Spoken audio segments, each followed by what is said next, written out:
और दानी तो एक ही हुए भोलेनाथ हमारे हैं। इसके दान से ब्रह्मा जी दुखी हो गए। एक बार ब्रह्मा जी दुखी होकर के आए, माता पार्वती के पास आकर के अपना रेजिग्नेशन लेटर देने लगे। है भवानी, लो अब मुझे ब्रह्मा की नौकरी नहीं चाहिए। क्यों, क्या हुआ?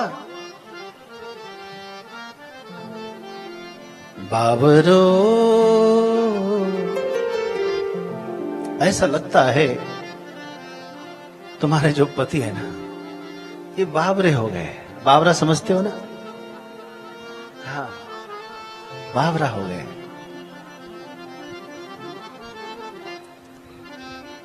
बाबरो रावरो ना भवानी। भवानी, आपका पति बावरा हो गया। बोले क्यों? जिन रंकन की भाल लिखी नहीं, सुख की रंज निशानी निशानी। जिन रंक गरीबों के, दरिद्रों के भाग्य में हमने सुख की एक निशानी भी नहीं लिखी। अरे भाई, कर्म से ही तो कोई सुखी दुखी होगा। भाग्य तो सब कुछ होता है। आखिर हम भाग्य विधाता तो हैं। विधाता मेरा नाम क्यों है? क्योंकि हमारा काम है लिखना वही जो उसके भाग्य में हो। जिन रंकन के भाल लिखी नहीं, सुख की रंच निशानी। तीन रंकन के नाक सवारत। नाक कहते हैं स्वर्ग को। इसको कहते हैं नाक। तो हमारी नाक आपकी है, लेकिन नाक शब्द का संस्कृत में अर्थ होता है स्वर्ग। हाँ, नाक मतलब स्वर्ग। तीन रंकन के नाक सवारत, हाउ आयो नक पानी। बावरो रावरो ना भवानी। उस रंक को स्वर्ग का अधिपति बना देता है। जिसके भाग्य हमने खाकपति लिखा हो, उसको लाखपति बना देते। जिसको रोडपति बनाता हो, उसको करोड़पति बना देते हैं। मैं तो तंग आ गया, आपको क्या बताएं। ऐसे ही एक आदमी एकदम उतर रहा था स्वर्ग से। नारद जी ने देखा रो रहा है। मैंने कहा क्यों रो रहा है? नारद उसने कहा कि क्या ब्रह्मा जी ने मुझे दुख लिखा है। मेरा स्वर्ग का सुख समाप्त हो गया। अब मुझे दरिद्र बनकर यत्र तत्र भटकना पड़ेगा। रो रहा है, एक काम कर, ऐसे ही चला जा कैलाश। ऐसे ही रोते जाना, थोड़ा जोर जोर से वहां रोना। बचपन में हमको सिखाया जाता था, देखो डॉक्टर के पास जा रहे हो ना तो दर्द ज्यादा बताना, थोड़ा कम हो ना तो बढ़ के बताना, कमजोरी कम हो तो जा आ जैसे छुए और ज्यादा बताना उसको, तो तुमको दवाई बढ़िया देंगे, जल्दी ठीक हो जाओगे। बिल्कुल हमको सिखाया गया, आपको सिखाया गया पता नहीं, लेकिन बचपन में हमको ऐसा सिखाया जाता था।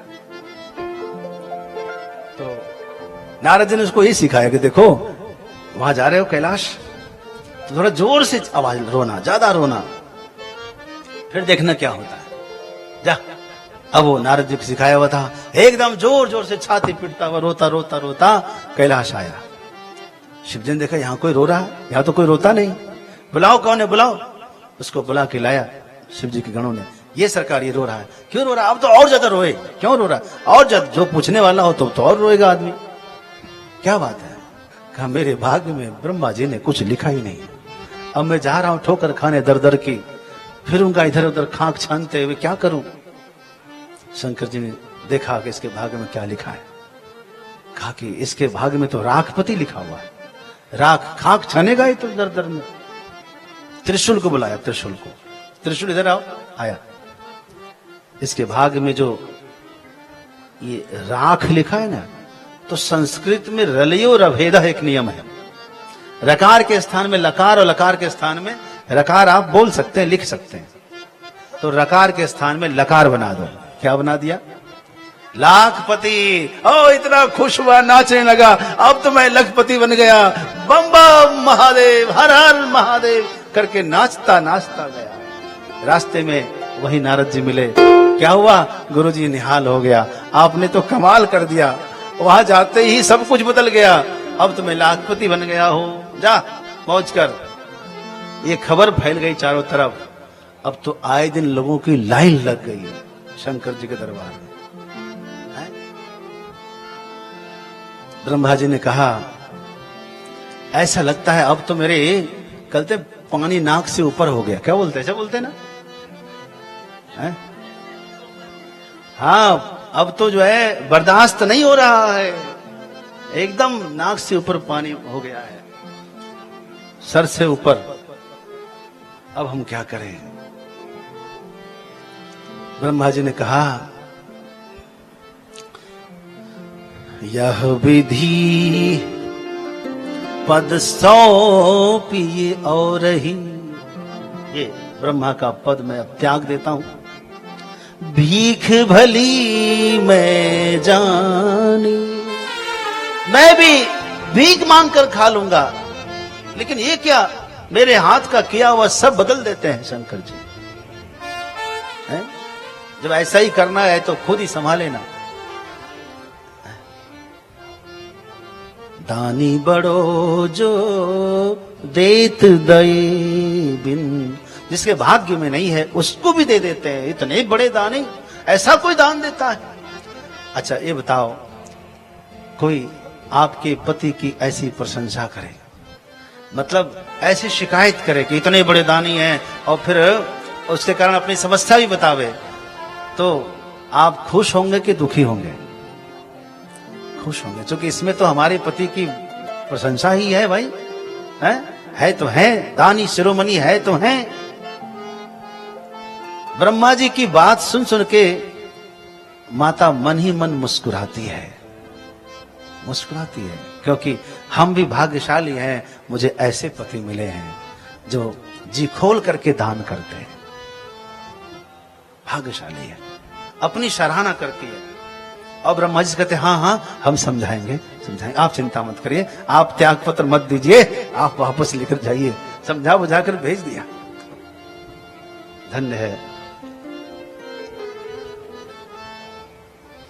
तो ऐसे भोलेनाथ है हमारे।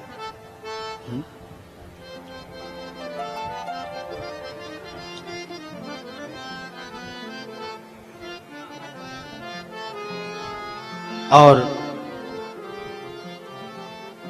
शिव जी ने जिस क्षेत्र में, जिस तीर्थ में, जिस स्थान में कामदेव को जलाया था, उसी स्थान में एक बार, उसी क्षेत्र में देवऋषि नारद जी पहुंचे। नारद जी तो गंगा जी के तट पर नारद जी ने एक आश्रम देखा। वह समीप सुरसरी सुहावन, गंगा जी का तट है, सुरसरी का तीर है। बैठ करके, जैसे बैठकर भगवान का चिंतन किया। सुमिरत हरि शाप गति बाधी, हरि को स्मरण करते ही, कहीं आप जाते हैं, आप लोग भी जाते हो घूमने के लिए, जैसे हम भी गए थे, मुझे बहुत अच्छा लगता है ये जो घाटी है, बहुत अच्छा लगता है।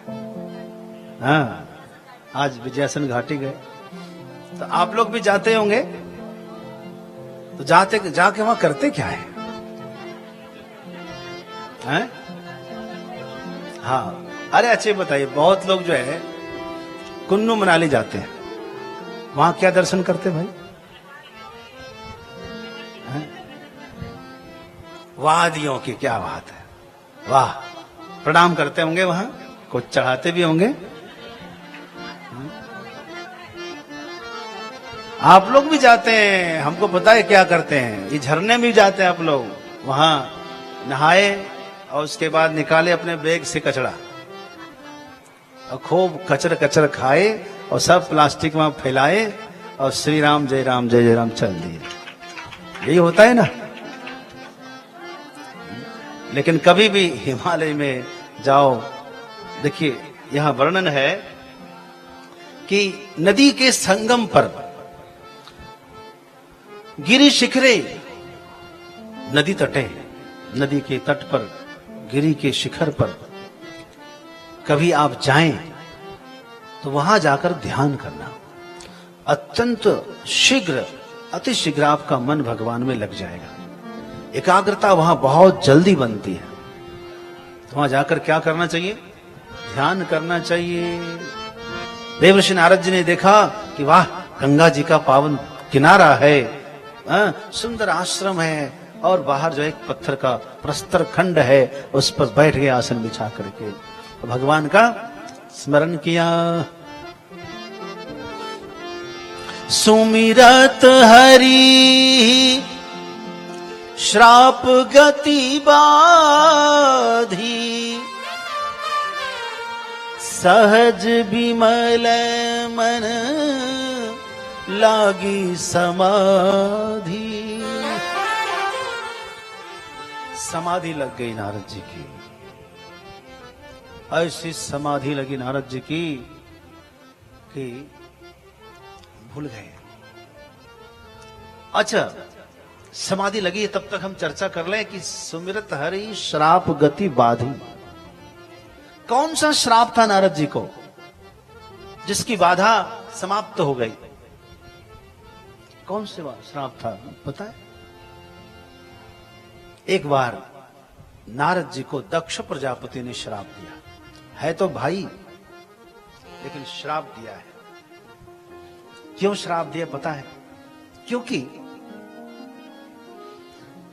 दक्ष प्रजापति का विवाह हुआ। प्रजापति वीरन की पुत्री असिकनी से विवाह हुआ और विवाह के बाद ब्रह्मा जी ने कहा, पुत्र, सृष्टि को जल्दी से जल्दी बढ़ाना है। नया हमने सृष्टि नहीं तो कर दिया है, लेकिन जनसंख्या बढ़ने में बहुत समय लग जाएगा। भगवान को लीला दिखाना है, भक्ति का प्रचार प्रसार करना है। तुम ऐसा कुछ करो कि शीघ्रता से सृष्टि हो जाए। तो एक प्रक्रिया होती है, जैसे आजकल शुरू हुआ है ये प्रक्रिया। विज्ञान शोध करने में लगा हुआ है कि कृत्रिम पुत्र कैसे हो सकता है, कृत्रिम। आजकल वो एआई से को बना करके क्या बोलते हैं उसको, रोबोट से उसका गर्भाधान, गर्भ का उसमें कर रहे हैं। सफलता मिले, भगवान करे। तो कुछ ऐसी प्रक्रिया किया, रसायन प्रक्रिया से 10,000 पुत्र को जन्म दिया। कितना?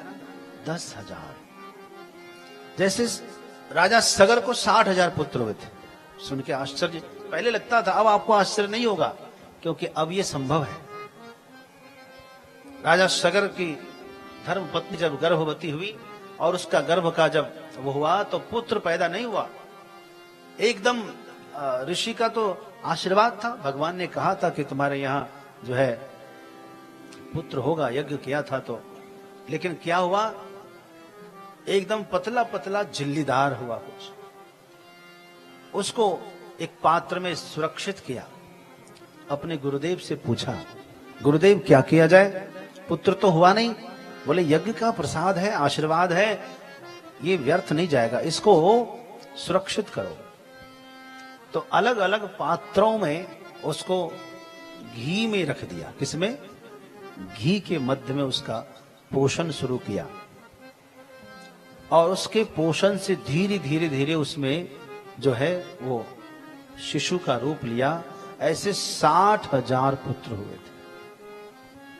ये प्रक्रिया है और इसी प्रक्रिया से प्रजापति दक्ष ने 10,000 हर्यश्व पुत्र को उत्पन्न किया। और सबको आशीर्वाद देकर कहा जब बड़े हुए तो जाओ तपस्या करो। तो सबके सब पश्चिम दिशा की ओर गए। कहां गए? पश्चिम दिशा। नारायण सरोवर, जहां भारत का जो है, भारत की सीमा समाप्त होती है, वह सिंधु नदी है। सिंधु नदी के किनारे सागर में जब ये भारत का सीमा जहां लगती है, वहां गए सब और वहां साधना करने लगे। एक बार देवर्षि नारद जी आ रहे थे, तो नारद जी ने देखा कि 60,000 साधक आसन लगाकर बैठे लाइन से, एकदम क्रमबद्ध तरीके से, इतना विशाल। नारद जी ने सोचा कि इतना सुंदर वातावरण है, क्यों ना कुछ काल तक इनके बीच में रहा जाए। नारद जी उनके बीच में रहते और सुंदर भजन सुनाते, सबको भजन सुनाते और सब इकट्ठे हो जाते। गुरु जी कुछ और सुनाइए ना, सत्संग सुनाइए। ऐसा ऐसा सत्संग सुनाते। कहते अच्छा बताओ तुम लोग तपस्या क्यों कर रहे हो? कहते कि हम लोग तपस्या कर रहे, पिता ने कहा है सृष्टि करना है, शक्ति प्राप्त करके सृष्टि करेंगे। अरे पहले सृष्टि को तो समझो, संसार क्या है, जगत क्या है, इसका पर जो है संबंध किससे है। जब ऐसा ऐसा ज्ञान दिया सबको, तो उनको ऐसा लगा कि सब कुछ परमात्मा ही करने वाले हैं। सब कुछ जब परमात्मा ही करने वाले हैं, तो हमें क्या करना चाहिए? हमें तो उनका स्मरण करना चाहिए। और उन सबको ऐसा ज्ञान दिया नारद जी ने कि सब घर वापस आए ही नहीं, सब साधु बन गए। यही जब खबर मिली किसको? दक्ष प्रजापति को, कि मेरे पुत्रों को तो साधु बना दिया। बड़े दुखी हुए, इतना क्रोध आया। ब्रह्मा जी ने समझाया धीरज रखो, कोई बात नहीं, फिर से कर लो। फिर से प्रयत्न किया, इस बार 10,000 सबलाश्वों को प्रकट किया, इनको भी भेजा तपस्या करने के लिए। नारद जी मौका छोड़े ही नहीं, फिर पहुंच गए। उन सबको ऐसा मंत्र पाठ पढ़ाया कि सबको साधु बना दिया। अब तो क्या हुआ, इस बार इतना क्रोध हुआ दक्ष को कि दक्ष ने श्राप दिया है, नारद है तो तू मेरा भाई, लेकिन मेरे वंश को मिटाने में तूने कोई कसर नहीं छोड़ी। मैं तुझे श्राप देता हूं, तेरा पैर कहीं रुकेगा नहीं, तू हमेशा भागता फिरेगा, भागता चलता फिरेगा, कहीं रुकेगा ही नहीं। नारद जी ने श्राप को स्वीकार कर लिया। अब तुझे पता चलेगा कि पुत्र उत्पन्न करने में कितनी पीड़ा होती है। तुझे, अब मेरा तो कोई पुत्र रहा नहीं, तुझे भी पुत्र बनना पड़ेगा।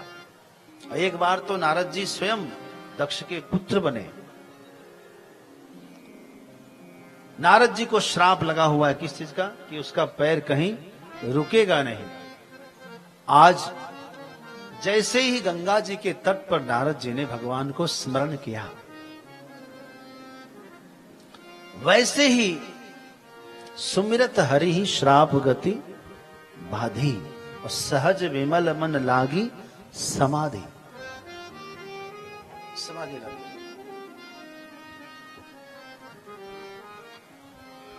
और नारद जी की समाधि को देख करके सब लोग खुश हुए। पता है क्यों? चलो कुछ दिन तक शांति रहेगी। अब क्यों? क्योंकि नारद जी ऐसे प्राणी थे कि सब जगह अबाध गति से घूमते थे। अब यहां का समाचार वहां सुना दे, वहां का समाचार।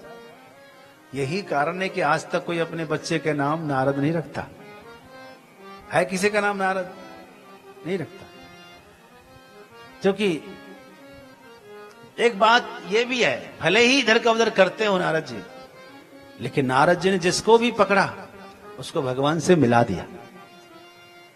जिसको भी पकड़ा, दूसरी बात चाहे जैसे मिलाया हो।